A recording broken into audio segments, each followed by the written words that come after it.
tend to believe that, you know, we should provide education, and so education will also try and give the opportunity for the family to you know, move out of the HART community. And so when we engaged in that emphasized education, we realized that it was quite difficult, and we were quite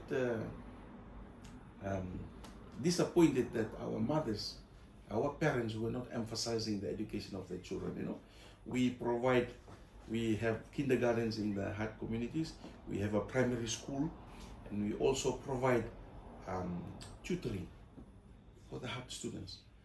These are all to ensure that we give the best opportunity for the children.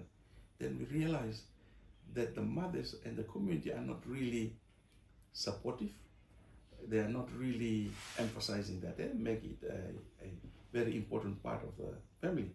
And we thought that, well, that was very unfortunate. But then we realized that that's not the priority for them. The priority is survival, you know. Unless you've got your food there, unless you address the other needs of the basic needs, then education can be the priority after that. But if you don't address that, then no matter how much you put into the education, your families will not really see that as important. So that is a challenge that we have. So the question on how is the HART community coping with the current situation? I must say that, you know, they are really facing a lot of challenges, even more challenges with the increasing price of fuel that will lead to the price of food items. So yeah, you know, it will really affect the HART community. And I guess what I'm trying to ask is, how would they be affected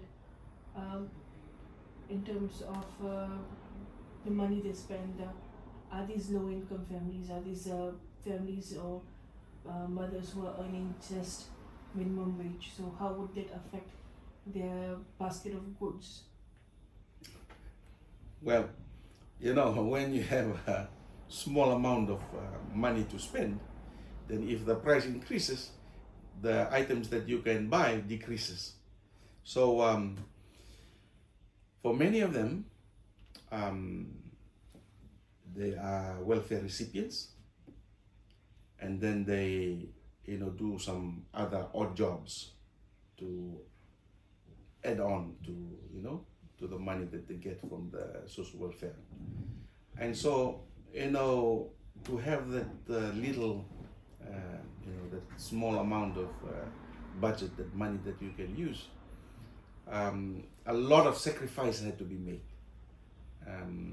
You know, I can imagine many of the things that in terms of the food that you can afford, that will also be affected.